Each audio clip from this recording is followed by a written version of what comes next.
حضرت موسیٰ علیہ السلام کا زمانہ مبارکہ ہے۔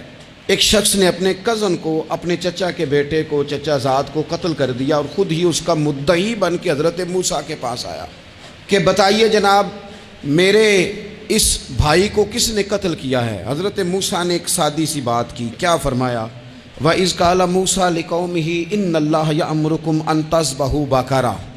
حضرت موسیٰ علیہ السلام نے اپنی قوم سے کہا کہ اللہ تمہیں حکم دیتا ہے کہ ایک گائے ذبح کرو، گائے کا کچھ حصہ مقتول کو مارو، وہ خود اٹھ کے بتا دے گا مجھے کس نے قتل کیا ہے۔ یہ پہلا سپارہ ہے قرآن مجید کا، آپ اس کو دیکھ لیں، یہ آیت نمبر 67 سے شروع ہو رہا ہے۔ تو اب وہ چونکہ ذبح کرنا نہیں چاہ رہا تھا، اس کو پتا تھا کہ مجرم تو میں خود ہوں، وہ ذبح چونکہ کرنا نہیں چاہ رہا تھا تو اس سے کہا کہ مارو ایک حصہ گائے کا، اس کو تو یہ اٹھ کے بتا دے گا۔ تو اس نے جواب کیا دیا؟ قالوا اتتخذون ہزوا، یعنی لگا آپ میرے ساتھ مذاق کرتے ہیں، کبھی ایسا بھی ہوا ہے؟ قال اعوذ باللہ ان اکون من الجاہلین، حضرت موسیٰ علیہ السلام فرمانے لگے میں اللہ کی پناہ مانگتا ہوں میں جاہلوں میں سے ہو جاؤں۔ ہر وقت مذاق کرتے رہنا یہ تو جاہلوں کا طریقہ ہے۔ کن کا ہے؟ حضرت موسیٰ نے کہا ہے، قرآن پاک ہے، ہر وقت مذاق کرتے رہنا۔ خوش طبعی اور چیز ہے، مسکراتے رہنا، لیکن کسی کا مذاق ہر وقت اڑاتے رہنا کن کا طریقہ ہے؟ جاہلوں کا۔ جب کہا نہیں ذبح کرنی ہے تو اب ذرا دیکھیے، کرنا نہیں نہ چاہ رہے، قالوا ادع لنا ربک یبین لنا ما ہی، کہنے لگے اے موسیٰ پھر آپ نہ رب سے دعا کریں کہ وہ ذرا کھول کے بتائے وہ گائیں کس طرح کی ہو۔ ارادہ نہیں نہ ذبح کرنے کا، آپ دعا کریں۔ قال انہ یقول انہا بقرۃ لا فارض ولا بکر، فرمایا کہ رب کہتا ہے وہ گائے نہ بوڑھی ہو نہ زیادہ بچیا ہو، عوان بین ذالک، ان کے درمیان ہو، یعنی جوان گائے ہو۔ فافعلوا ما تؤمرون، کرو جس کا تمہیں حکم دیا جا رہا ہے۔ قالوا ادع لنا ربک یبین لنا ما لونھا، لو اگلی بات سن لو، کہنے لگے آپ دعا کریں رب سے کہ وہ کھول کے بتائے اس کا رنگ کس طرح کا ہو، رنگ بتائیں کس طرح کا ہو۔ قال انہ یقول انہا بقرۃ صفراء، فرمایا رب فرماتا ہے کہ صفراء رنگ کی ہو، یعنی گہرے زرد رنگ کی ہو۔ یہ رب فرماتا ہے اس طرح کی گائے ذبح کرو۔ فاقع لونھا تسر الناظرین، اور جب کوئی اسے دیکھے تو اسے اچھا بھی لگے، آنکھوں کو اچھی لگے وہ گائے، اس طرح کی گائیں ذبح کرو۔ لو اتنی باتیں بتا دی۔ قالوا ادع لنا ربک یبین لنا ما ہی، کہنے لگے نہیں آپ پھر دعا کریں اللہ ذرا کھول کے بتائے گائیں کس طرح کی ہو۔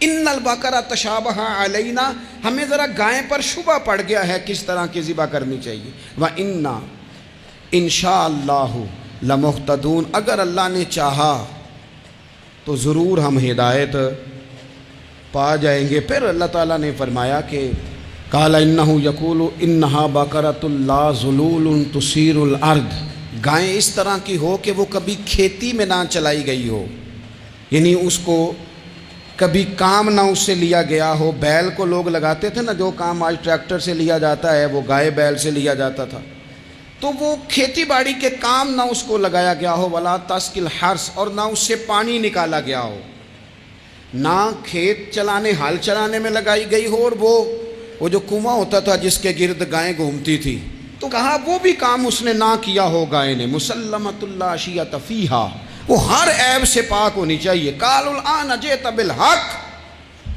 اب کہنے لگے اب آپ صحیح بات لے کے آئے، اب سوال ختم ہو گئے نا، کہنے لگے اب آپ بات فذبحوہا، انہوں نے ذبح کر دی۔ وما کادوا یفعلون، پر ایسا کرتے نظر آتے، لگتا نہیں تھا کریں گے ذبح پر ذبح۔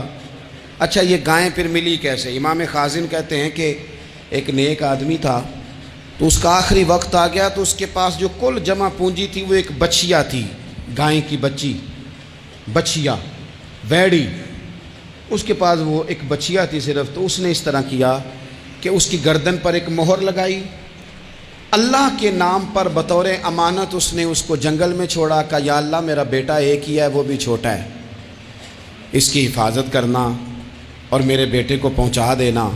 بچہ بالغ ہو گیا، اس کی ماں نے کہا بیٹا جو امانتیں رب کے پاس رکھوائی جائیں نا ان میں خیانتیں نہیں ہوا کرتی، جا کے جنگل میں آواز دے تیری گائے واپس آ جائے گی۔ اس نے جا کے جنگل میں آواز دی کہ وہ جو میرے باپ نے امانت رکھوائی تھی وہ کدھر ہے؟ وہ نشان لگی ہوئی گائیں دوڑتی ہوئی اس کے پاس آئی۔ واللہ خیر الرازقین، جب رب بندوبست کرے، جب اللہ بندوبست کرے تو پھر معاملہ اور ہوتا ہے۔ وہ گائے آ گئی۔ اب اس نے کیا کیا اس نوجوان نے کہ وہ گائے گھر لایا، ماں سے آ کے کہا کہ اماں یہ تو اللہ نے فضل کر دیا۔ ماں کہنے لگی پتر حالات ہمارے خراب ہیں، منڈی میں لے جا اسے بیچ دے، لیکن سودا میری مرضی کے بغیر طے نہ کرنا۔ کس کی مرضی کے بغیر؟ کس کی؟ اماں کی مرضی۔ اور سنو یار، تھے کچھ لوگ جن کو لوگوں نے تانے بھی دیے کہ تم ماں کے پیچھے لگ گیا ہے، لوگوں نے بڑا کچھ کہا، پر جو ماں کی مرضی پہ لگیں ناکام نہیں ہوتے زندگی میں۔ یہ دیکھو ماں کی مرضی پہ لگا۔ اس کی قیمت کتنی تھی گائے کی؟ بڑی مہنگی تھی، پر 3 دینار کی تھی۔ منڈی میں لے گیا، 3 دینار اس کی قیمت لگ گئی۔ تو ماں نے کہا تھا میری مرضی کے بغیر سودا نہ کرنا۔ اب بچے تو نہیں نہ مانتے، اماں کو کیا پتا باہر بزنس کیا ہے، لین دین کیا ہے، پر ماں نے کہا تھا میری مرضی۔ بندہ دے رہا ہے اسے 3 دینار، اس نے کہا جی میں نے طے تب کرنا ہے، ڈن تب کرنا ہے، پہلے اماں سے پوچھنا ہے۔ گھر جا کے اماں سے پوچھا، اماں کہنے لگی دے دے۔ واپس آیا تو اس نے کہا کہ میں 6 دینار دیتا ہوں پر میری شرط ہے، ماں سے نہیں پوچھنا۔ اس نے کہا تو 12 بھی دے، ڈن تب بھی ہونا ہے جب اماں نے کہنا ہے۔ وہ جب اس طرح کی اس نے گفتگو کی، واپس اپنی والدہ کے پاس گئے، کہنے لگے اماں سمجھ نہیں آتی، 3 دینار کی گائیں بندہ 12 میں خریدنے کو تیار ہے، شرط لگاتا ہے کہ اماں سے نہیں پوچھنا۔ تو والدہ کہنے لگی پتر پہلے اس سے جا کے پوچھ کیا وہ ہے کون؟ یہ کوئی روحانی معاملہ ہے، کوئی غیبی مدد ہے، پوچھ۔ اس سے جا کے پوچھا تو وہ کہنے لگا میں تو فرشتہ ہوں اللہ کا، تو نے گائیں بیچنی نہیں، اس لیے کہ تیرا باپ بھی نیک ہے، تیری ماں بھی نیک ہے، رب تیرے رزق میں برکت پیدا فرمانا چاہتا ہے۔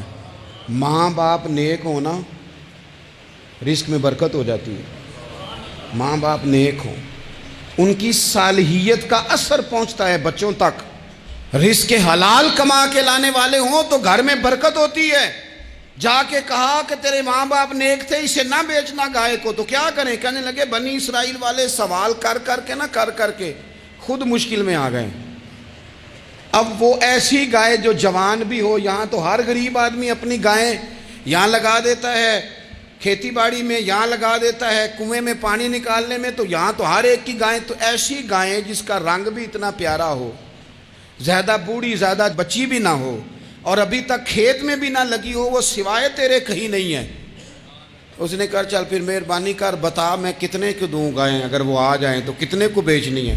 اسے کہنا کوئی نہیں، ریٹ تو زیادہ کرنا ہی نہیں۔ ان سے کہنا گائے کے اندر سے گوشت نکال دیں اور جتنا گوشت ہے اتنے پیسے بھر دیں، اس کی کھلڑی بھر دیں۔ اب وہ بنی اسرائیل والے ڈھونڈتے پہنچ گئے، کہا جناب گائیں 3 دینار کیا 6 لے لو۔ اس نے کہا نہ بھائی، ذبح کروں گا، گوشت نکالوں گا، جتنا وزن گوشت کا اتنے پیسے بھرو گے کھال میں تو پھر گائے تمہیں ملے گی۔